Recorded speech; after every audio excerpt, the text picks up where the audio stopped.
এ আধারে ভুবন মাঝারে পাই তব কত পরিচয়, বর্ণনা করা নাহি যায় প্রভু তোমার মহিমা, বর্ণনা করা নাহি যায়। যদি দিবানিশি ভরি প্রশংসা করি, দিবানিশি ভরি প্রশংসা করি, শেষ কবু হবে না কো আর, বর্ণনা করা নাহি যায় প্রভু তোমার মহিমা, বর্ণনা করা নাহি যায়।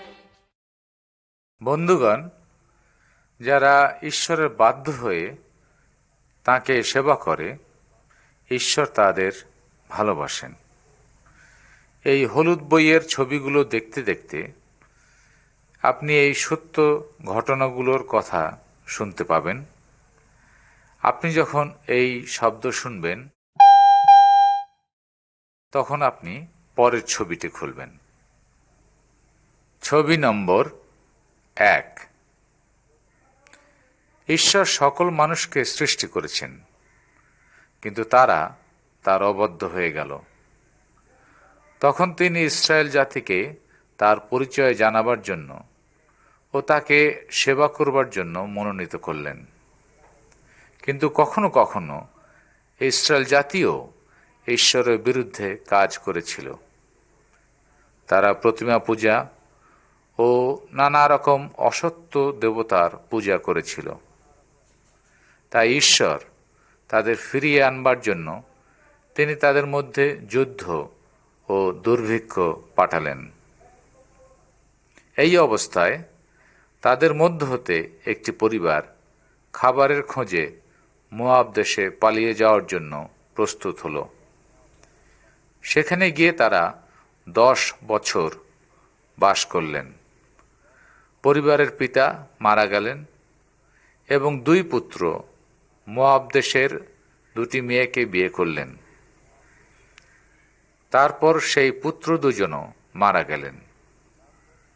সেই বিদেশে মা 2 জন পুত্রবধূকে নিয়ে থেকে গেলেন।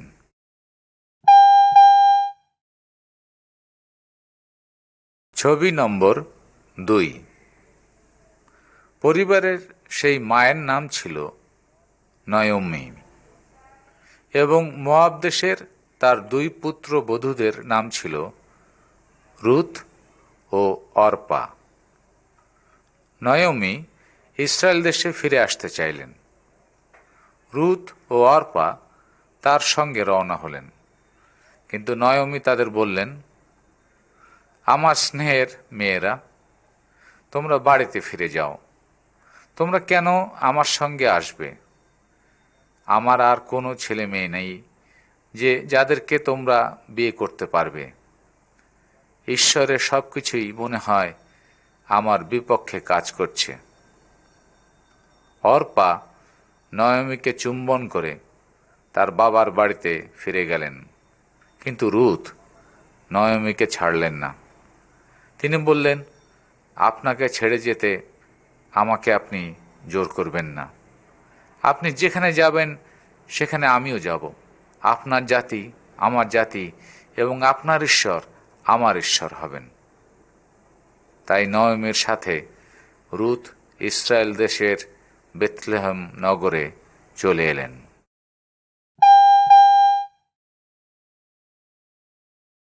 ছবি নম্বর 3। নয়মি ও রুথ অত্যন্ত দরিদ্র ছিলেন। রুথ নয়মিকে বললেন, আমাকে ফসলের ক্ষেতে পড়ে থাকা শস্য তুলে আনবার অনুমতি আপনি আমাকে দিন। রুথ একটি জমিতে গেল যেখানে লোকেরা ফসল কাটছিল। সেই জমির মালিকের নাম ছিল বোয়স। তিনি এই বিদেশিনী মহিলা সম্বন্ধে তার লোকদের কাছে জিজ্ঞেস করলেন। তারা বলল, এ মহিলা নয়মির সঙ্গে মোয়াব দেশ হতে এসেছে। বোয়স প্রশ্ন করে জানতে পারলেন যে এই রুথ তার শাশুড়ি নয়মির প্রতি কত বিশ্বস্ত ছিল। বোয়স দেখলেন যে রুথ পরিশ্রমী মহিলা, তাই তিনি রুথকে বললেন, যতক্ষণ পর্যন্ত আমার লোকেরা ফসল কাটা শেষ না করে তাদের সঙ্গে তুমি থেকো। এবং তার লোকদেরকেও তিনি বলে দিলেন যেন তারা রুথের জন্য জমিতে অনেক বেশি শস্য ফেলে রেখে যায়। সেই রাতে রুথ নয়মির কাছে বয়সের দয়ার কথা বললেন। নয়মি বললেন, ঈশ্বর তাকে আশীর্বাদ করুন, তিনি আমাদেরই একজন আত্মীয়।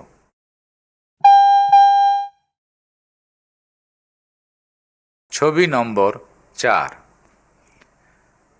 ইসরায়েল দেশে নিয়ম ছিল যে যদি কোনো লোক মারা যায় তাহলে তার নিকট আত্মীয় সেই মহিলাকে বিয়ে করতে পারত। একদিন রুথকে নয়মি বললেন, তোমার একজন স্বামী দরকার যেন তোমার নিজস্ব পরিবার হয়। বয়স আমাদের আত্মীয়, আজ রাতে সে শস্য মারাবার জন্য যে ঘর থাকে সেই ঘরে থাকবে। তাই তুমি হাত মুখ ধুয়ে ভালো কাপড় পরে সেখানে যাও। কোথায় সে শোয়ে তার লক্ষ্য রেখো এবং তার ঘুমাবার পরে তার পায়ের কাছে তুমি শুয়ে পড়ো। রুথ ঠিক সেই মতো কাজ করল। যখন বয়স উঠলেন এবং রুথকে তার পায়ের কাছে দেখলেন, তিনি বুঝতে পারলেন যে তাকে বিয়ে করতে সে চায়। তাই তিনি তাকে বললেন, রুথ, তুমি যা বলবে আমি তা করব, কারণ সবাই জানে যে তুমি একজন ভালো মহিলা।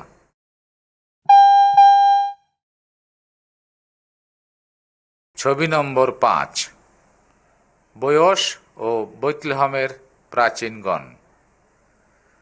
বয়স বেথলেহেমের ফটকের কাছে 10 জন প্রাচীনকে ডাকলেন।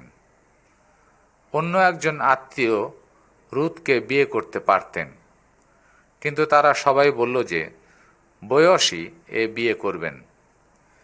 এই চুক্তিপত্রের চিহ্নস্বরূপ বয়স সেই আত্মীয়কে তার জুতো দিলেন। এই ছিল ইসরায়েল দেশের রীতি। তারপর বয়স রুথকে বিয়ে করলেন।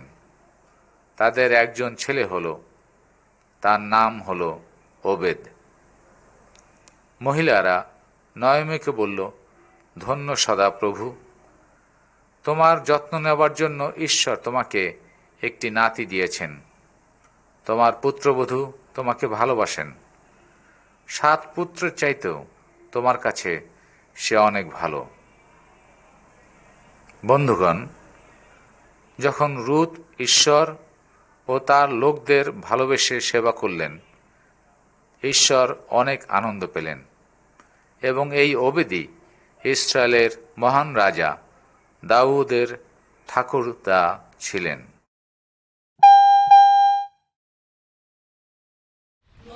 মনুষ্যধারী করব তোমায়, করব তোমায়, করব তোমায়। মনুষ্যধারী করব তোমায় পশ্চাৎ। যদি পশ্চাৎ, যদি পশ্চাৎ, মনুষ্যধারী করব তোমার পশ্চাৎ।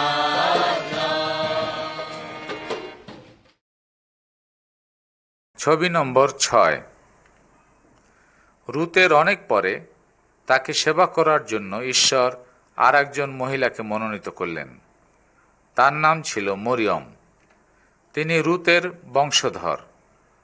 মরিয়ম কুমারী ছিলেন, কিন্তু যোসেফ নামে একজনের সঙ্গে বিবাহের জন্য তার বাগদান হয়েছিল। কিন্তু তাদের বিয়ের অনেক আগেই এক স্বর্গদূত মরিয়মের কাছে এলেন এবং বললেন, ভয় করো না মরিয়ম, তুমি ঈশ্বরের দয়া পেয়েছ। তুমি এক সন্তানের জন্ম দেবে এবং তার নাম রাখবে যিশু। তিনি সর্বশক্তিমান ঈশ্বরের পুত্র হবেন। মরিয়ম দূতকে বললেন, আমি প্রভুর দাসী, আপনি যেমন বলবেন তেমনি আমার প্রতি হোক। তখন পবিত্র আত্মা মরিয়মের উপরে এলেন এবং তখন তিনি গর্ভবতী হয়ে এক পুত্র সন্তানের জন্ম দিলেন। এভাবেই মরিয়ম ঈশ্বরের পুত্র যিশুর মাতা হলেন।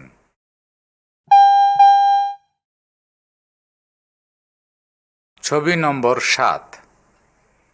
ইসরায়েল দেশে অনেকদিন আগে হান্না নামে এক মহিলা ছিলেন।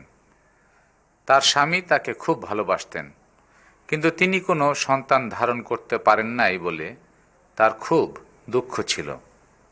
প্রত্যেক বছর শিলোহ নামক স্থানে ঈশ্বরের গৃহে তারা যেতেন। তারা বিভিন্ন ধরনের উপহার ও উৎসর্গ নিয়ে যেতেন।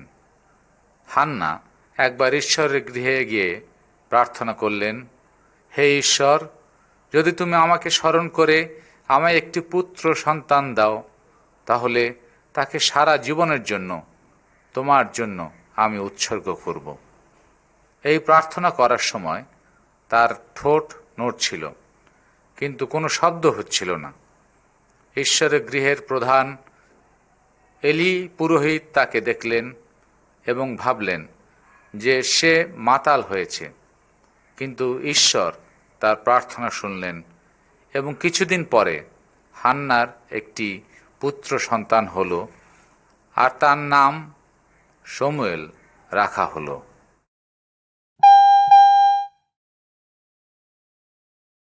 ছবি নম্বর 8। শমূয়েলের শিশু অবস্থায় হান্না তাকে ঈশ্বরকে দিলেন।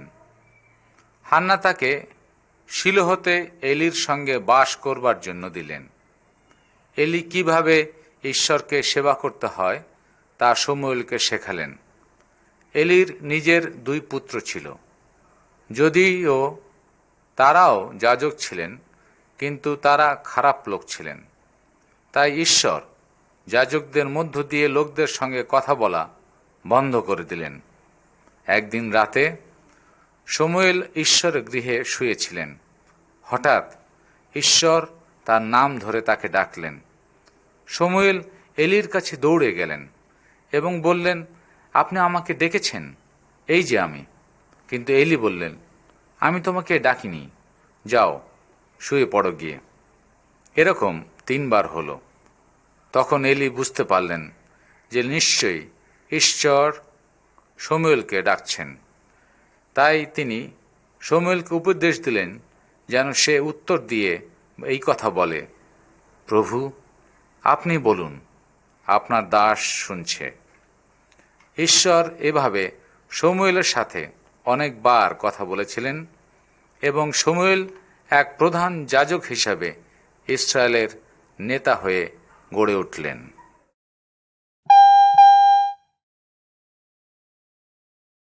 ছবি নম্বর 9। ঈশ্বর এলির দুষ্টু পুত্রদের শাস্তি দিলেন। তারা যুদ্ধে মারা গেলেন এবং ইসরায়েল পলিষ্টীয়দের কাছে পরাজিত হল। 20 বছরেরও বেশি সময় ধরে পলিষ্টীয়রা ইসরায়েলের উপর রাজত্ব করেছিল।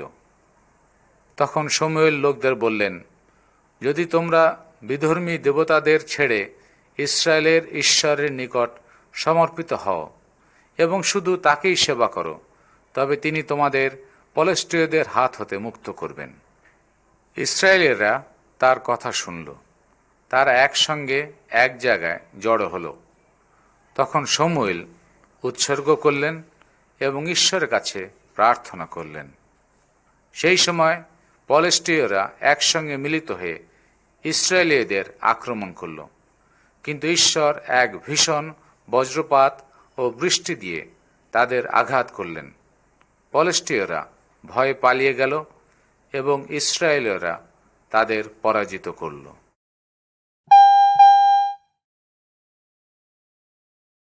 ছবি নম্বর 10। প্রকৃতভাবে ঈশ্বরই ইসরায়েলের রাজা ছিলেন এবং তার পক্ষে শমূয়েল তাদেরকে পরিচালিত করতেন। কিন্তু লোকেরা রাজা হিসেবে একজন লোককে চাইল, কারণ অন্যান্য জাতিদেরও রাজা ছিল। শমূয়েল তা শুনে সন্তুষ্ট হলেন না, কিন্তু ঈশ্বর তাকে বললেন, তোমাকে যে তারা রাজা হিসেবে পরিত্যাগ করেছে তা নয়, কিন্তু তারা আমাকেই করেছে। তুমি তাদের কথা শোনো এবং তাদের জন্য একজন রাজার বন্দোবস্ত করো। শাউল নামে একজন যুবক ছিল।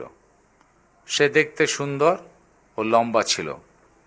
একদিন শাউল শমূয়েলের সঙ্গে দেখা করতে গেল। যখন শমূয়েল তাকে আসতে দেখলেন, ঈশ্বর শমূয়েলকে বললেন, এই সেই লোক যে আমার জাতির উপর রাজত্ব করবে। তাই শমূয়েল একটি পাত্রে তেল নিলেন এবং শাউলের মাথার উপরে ঢাললেন। শাউল যে রাজা হলেন, এই ছিল তার চিহ্ন। 40 বছর ধরে শাউল রাজত্ব করেছিলেন।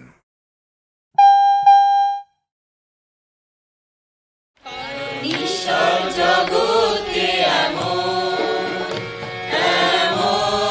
প্রেম করিলেন যে আপনার একজাত পুত্রকে দান করিলেন, যে কেহ তাহাকে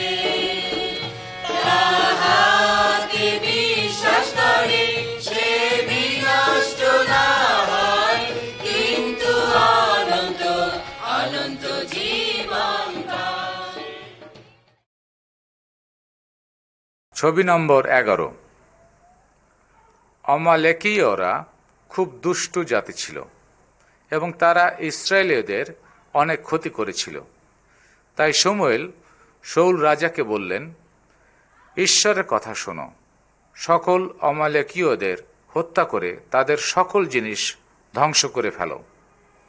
ঈশ্বর অমালেকীয়দের পরাজিত করতে তাদেরকে সাহায্য করলেন, কিন্তু তারা ঈশ্বরের অবাধ্য হল। ঈশ্বরের কাছে উৎসর্গ করবার জন্য তারা অমালেকীয়দের পশুদের রেখে দিয়েছিল এবং অমালেকীয় রাজাকেও তারা মারল না। তখন শমূয়েল শাউলকে বললেন, যেহেতু তুমি ঈশ্বরের আদেশ অমান্য করেছ, তিনিও তোমাকে রাজা হিসাবে পরিত্যাগ করেছেন। এই বলে শমূয়েল ঘুরে ফিরে যেতে লাগলেন, কিন্তু শাউল শমূয়েলের কাপড় টেনে ধরল এবং তার হাতের মধ্যে সেই কাপড় ছিলে গেল। তাই শমূয়েল এই কথা বললেন, ঈশ্বরও তোমার হাত হতে ইসরায়েল দেশকে ছিনিয়ে নেবেন এবং একজন ভালো লোকের হাতে তা দেবেন। বন্ধুগণ, শাউল ঈশ্বরের কাছে উৎসর্গ এনেছিল, কিন্তু তিনি ঈশ্বরের বাধ্য ছিলেন না। শমূয়েল জীবনের প্রতিটি দিন ঈশ্বরের বাধ্য ছিলেন। ধর্মীয় অনুষ্ঠান করা বা ঈশ্বরের বাধ্য থাকা, এর মধ্যে কোনটি সুন্দর?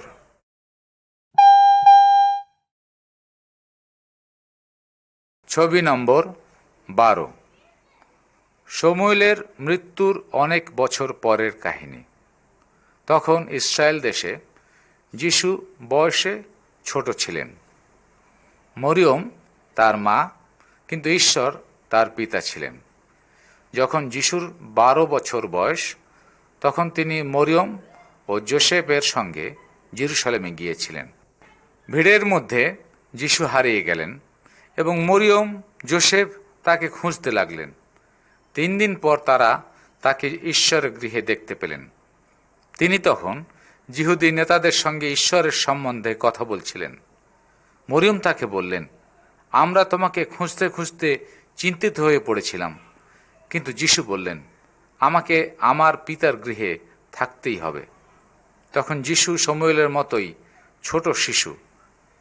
তিনি জানতেন যে তিনি ঈশ্বরকে সেবা করতে এসেছেন।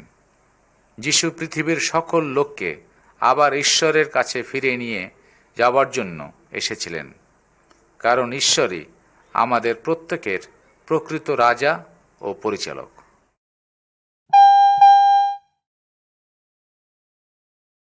13 নম্বর ছবি। শাউল ইসরায়েল জাতির প্রথম রাজা ছিলেন, কিন্তু তিনি ঈশ্বরের অবাধ্য হয়েছিলেন। তাই ঈশ্বর তাকে পরিত্যাগ করলেন এবং আর কখনো তাকে সাহায্য করেননি। দাউদ নামে একজন ছেলে ছিল। সে তার বাবার ভেড়াগুলো দেখাশোনা করত, কিন্তু সে জীবন্ত ঈশ্বরের উপরে নির্ভর করত। কোনো বিপদকে সে ভয় করত না। একদিন একটি সিংহ একটি ভেড়া নিয়ে গেল, কিন্তু দাউদ সিংহটিকে মেরে ভেড়াটি রক্ষা করল। সে খুব সুন্দর গান বাজনা করে ঈশ্বরের প্রশংসা করতে পারত। ঈশ্বর যেরকম মানুষ পছন্দ করতেন, দাউদ ছিল ঠিক সেই ধরনের মানুষ। তাই ঈশ্বর শাউলের পরে ইসরায়েল জাতির রাজা হওয়ার জন্য দাউদকেই ঠিক করলেন।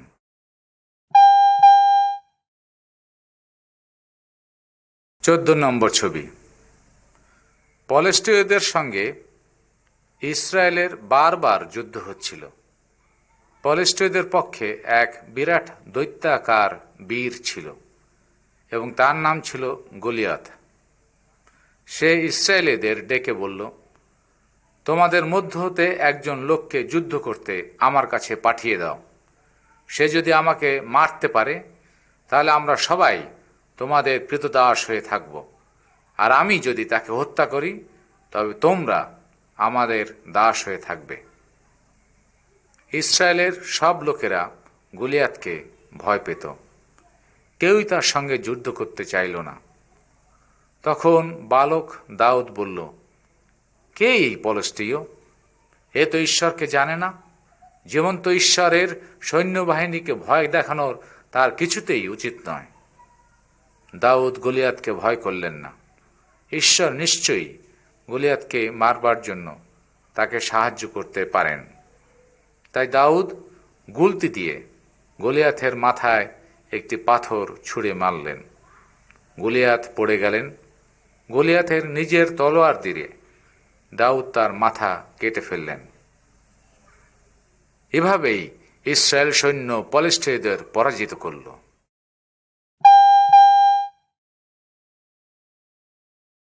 15 নম্বর ছবি।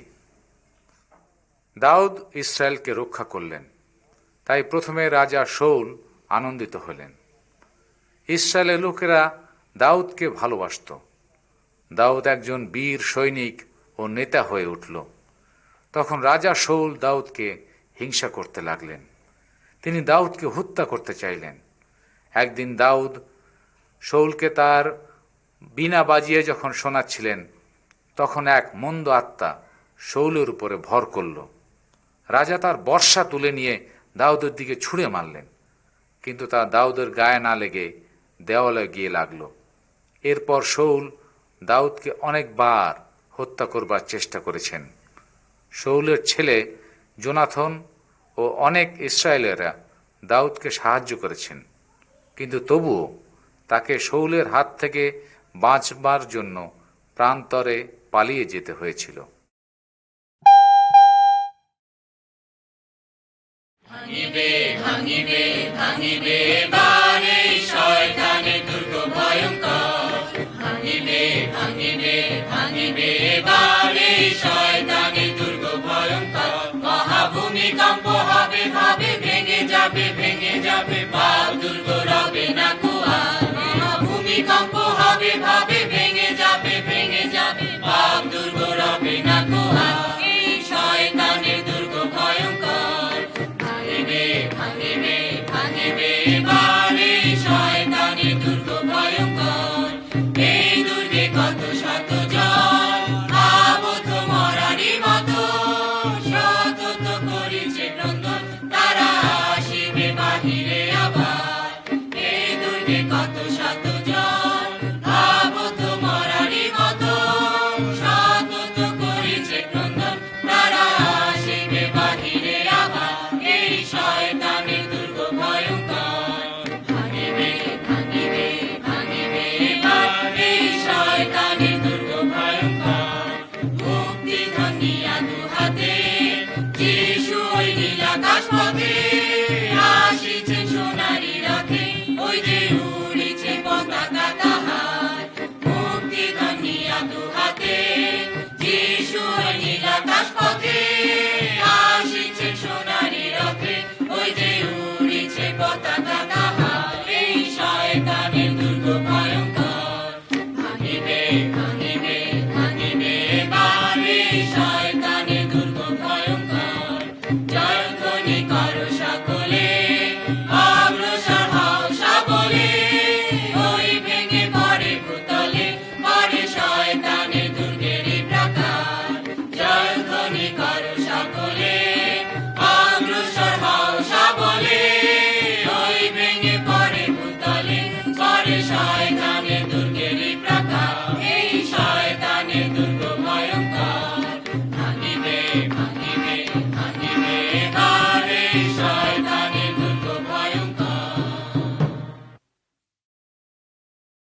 16 নম্বর ছবি। প্রান্তরে শৌল ও তার বাহিনী দাউদকে ধরতে গেল। গভীর রাতে যখন শৌল ও তার বাহিনী ঘুমিয়েছিল, দাউদ ও তার বন্ধু অবিশাই শৌলের তাঁবুর মধ্যে ঢুকে পড়ল। অবিশাই ঘুমন্ত রাজা শৌলকে হত্যা করতে চাইল, কিন্তু দাউদ তাকে বারণ করল। বলল, যদি কেউ ঈশ্বরের মনোনীত রাজাকে ক্ষতি করে, ঈশ্বর তার ক্ষতি করবেন। দাউদ শৌলের মাথার কাছ থেকে জলের পাত্র ও বর্ষা নিয়ে গেলেন। যখন তারা তাঁবু ছেড়ে বাইরে গেলেন, দাউদ চিৎকার করে ঘুমানো সেনাদের জাগিয়ে বললেন, তোমরা তোমাদের রাজাকে উপযুক্তভাবে পাহারা দাও নাই। এই দেখো রাজার বর্ষা। দাউদ রাজা শৌলকে বললেন, যেমন আজ আমি আপনার প্রাণের কোনো ক্ষতি করলাম না, ঈশ্বর আমার প্রাণেরও কোনো ক্ষতি করবেন না। তারপর রাজা শৌল দাউদকে হত্যা করবার চেষ্টা বন্ধ করে দিলেন।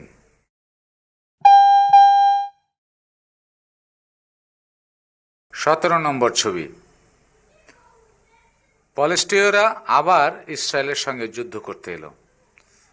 রাজা শৌল ও জোনাথন সেই যুদ্ধে মারা গেলেন। তখন লোকেরা দাউদকে ইসরায়েলের রাজা করলেন। তিনি জেরুসালেমে তার প্রাসাদ তৈরি করলেন। ঈশ্বর তাকে বললেন, আমি তোমাকে মেষপালক থেকে রাজা করেছি, আমি তোমাকে পৃথিবীর শ্রেষ্ঠ ব্যক্তিদের মতো করে তুলব। তারপর ঈশ্বর তাকে অনেক ক্ষমতা দিলেন এবং দাউদ ইসরায়েলের শত্রুদের ধ্বংস করে ফেললেন।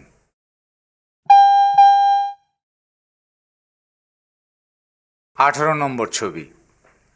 একদিন রাজা দাউদ তার প্রাসাদের ছাদে হাঁটছিলেন।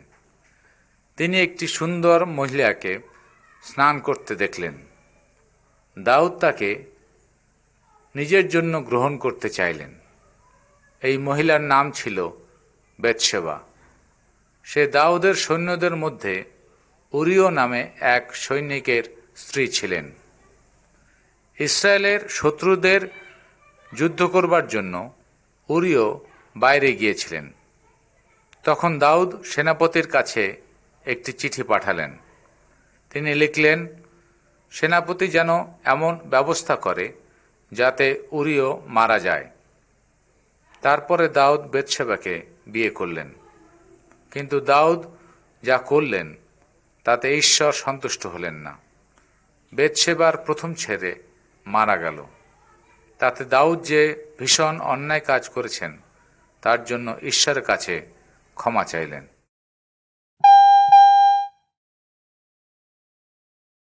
19 নম্বর ছবি। দাউদ ঈশ্বরের বিরুদ্ধে পাপ করেছিলেন, তবু তিনি ঈশ্বরকে ভালোবাসতেন এবং তাকে সেবা করবার ইচ্ছা তার ছিল। ঈশ্বরের জন্য তিনি একটি গৃহ তৈরি করতে চাইলেন, কিন্তু ঈশ্বর তাকে বললেন, তুমি যেহেতু অনেক লোক হত্যা করেছ, তাই আমার জন্য ঘর তুমি তৈরি করবে না। তোমার একটি ছেলে হবে, যার নাম হবে সলোমন। সেই আমার জন্য ঘর নির্মাণ করবে। আমি তার রাজত্ব চিরস্থায়ী করব। দাউদ তার মৃত্যুর আগে ঈশ্বরের গৃহের জন্য অনেক কিছু প্রস্তুত করে গেলেন, কিন্তু সলোমন সেই গৃহ নির্মাণ করলেন। অত্যন্ত সুন্দর ছিল সেই গৃহটি। গৃহটি তৈরি করতে 7 বছর সময় লেগেছিল। শত শত বছর ধরে ইসরায়েলীয়রা জেরুসালেমে সেই গৃহে ঈশ্বরকে আরাধনা করেছিলেন এবং তারা কোনো দিনও ভোলেননি যে দাউদ তাদের শ্রেষ্ঠতম রাজা ছিলেন।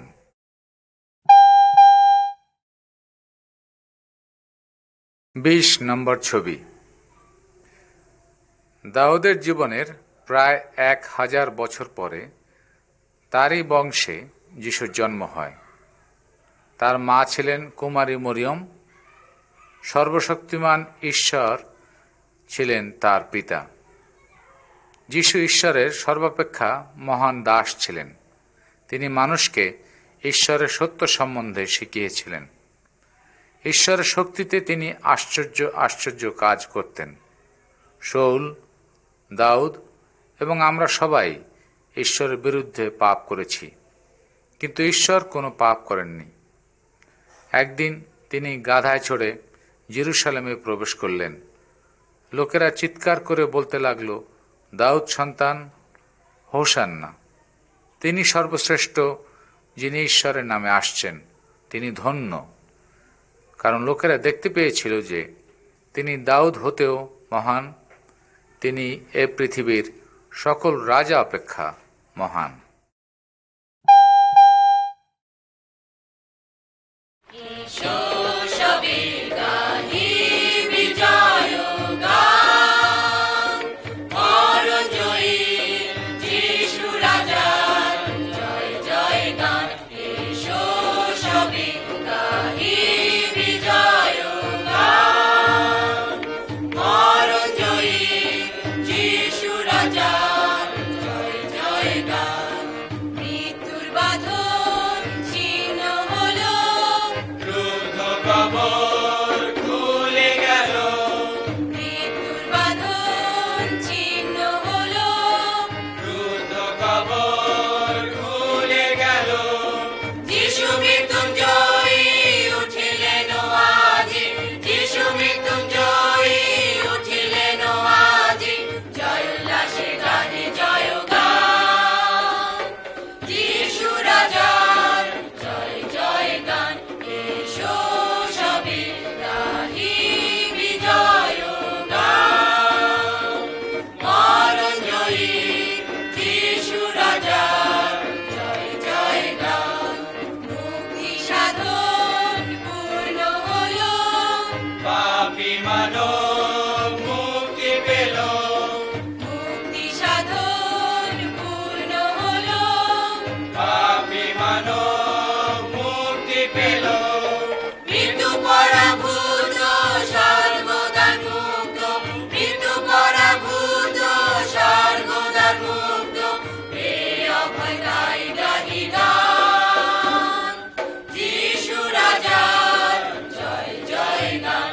এসো সবে গাহি বিজয় গান, মরণ জয়ী যিশু রাজার জয় জয় গান। বাজিয়ে তুলি মোরে নিতে, আসবে পুনর্ধরা মাঝে, বাজিয়ে তুলি মোরে নিতে। আসবে পুনর্ধরা মাঝে। বুঝিতে এসো তারে ভক্তগণ সাথে, বুঝিতে এসো তারে ভক্তগণ সাথে। স্তুতি প্রতাপে গাহি গান, যিশু রাজার জয় জয় গান। এসো সবে গাহি বিজয় গান, মরণ জয়ী যিশু রাজার জয় জয় গান। 21 নম্বর ছবি। দাউদ ও সলোমনের পরে ইসরায়েলে অন্যান্য রাজারা রাজত্ব করেন। তাদের মধ্যে একজনের নাম ছিল আহাব।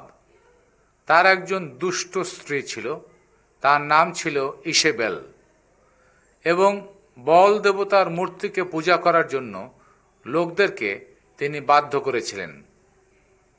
এলি ঈশ্বরের পক্ষে একজন মহান ব্যক্তি ছিলেন। তিনি আহাবের কাছে গিয়ে বললেন, জীবন্ত ঈশ্বরের নামে আমি বলছি যে আগামী 3 বছরের মধ্যে কোনো বৃষ্টি হবে না। তাই ঈশ্বর ইসরায়েলের উপর এক মহা দুর্ভিক্ষ পাঠালেন। কিন্তু ঈশ্বর তার দাস এলিয়ের যত্ন নিলেন। তিনি এলিয়কে করিত নামক একটি স্রোতের কাছে পাঠালেন, যেন তিনি জল পেতে পারেন, এবং প্রত্যেক দিন পাখিরা তার খাবার তার কাছে নিয়ে আসত।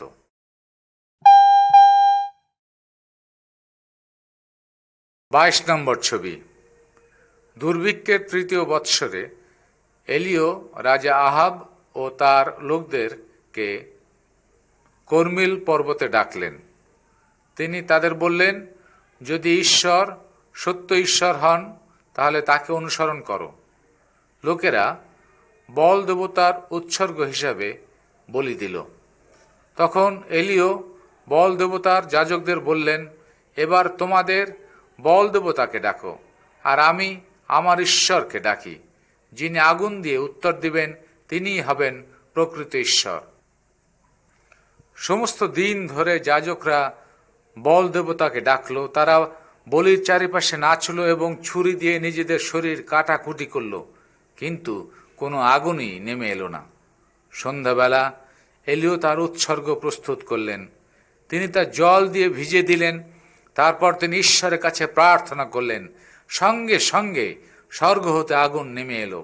আগুন বল ও জল পুড়িয়ে দিল। তখন সকল লোক চিৎকার করে উঠে বলল, এলিয়ের ঈশ্বরই প্রকৃত ঈশ্বর।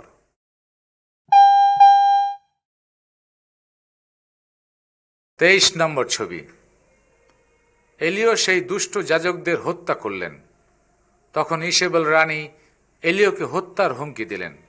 ভয় পেয়ে এলিও প্রান্তরে চলে গেলেন। সেখানে ঈশ্বর তার সঙ্গে কথা বললেন। তাই এলিয়ের ভয় চলে গেল। তিনি লোকদেরকে ঈশ্বরকে সেবা করার জন্য শিক্ষা দিতে লাগলেন। এলিও তাকে সাহায্য করার জন্য ইলিশাকে মনোনীত করলেন। একদিন যখন তারা দুজনে পথ দিয়ে যাচ্ছিলেন, তখন একটি আগুনের রথ তাদের মাঝে এলো। ঈশ্বর বায়ুর বেগে এলিওকে স্বর্গে নিয়ে গেলেন এবং ইলিশায় তাকে আর দেখতে পেলেন না।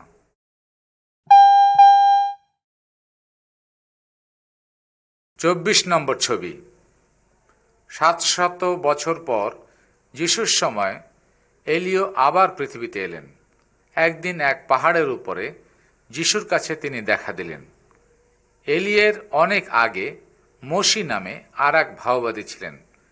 তিনিও তাঁর সঙ্গে দেখা দিলেন।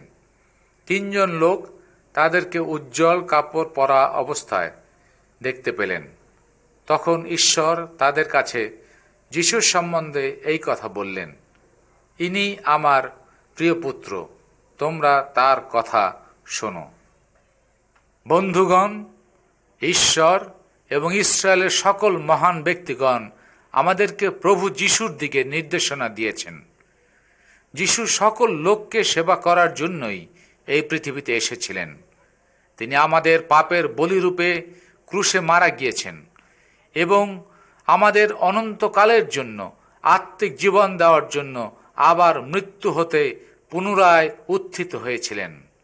তাই তার কথা আপনি শুনুন এবং আপনার অনন্তকালীন আত্মিক জীবন লাভ করুন। কত অপরূপ কার্য যিশু করলেন এ জগতে, কত অপরূপ কার্য যিশু করলেন এ জগতে, কত অপরূপ কার্য। স্রষ্টা হয়ে সৃষ্ট রূপে অবতারণার বেহেতে, স্রষ্টা হয়ে সৃষ্ট রূপে অবতারণার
আছে শাস্ত্রেতে, কত অপরূপ কার্য যিশু করলেন এ জগতে, কত অপরূপ কার্য।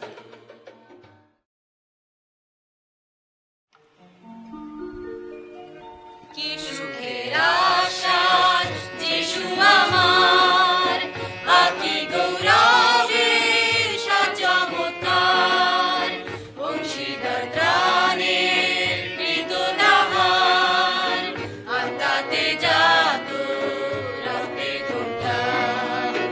এই মোর কাহিনী, এই আমার গান, সারাদিন করি তার স্তুতি ও গান। এই মোর কাহিনী, এই আমার গান, সারাদিন করি তার স্তুতি ও গান। পূর্ণ সমর্পণ, পূর্ণ উল্লাস, স্বর্গীয় দর্শন চোখে বিকাশ, ঊর্ধ্বধাম হইতে অনেক দূতগণ, করুণার ধ্বনি, প্রেমের গুঞ্জন।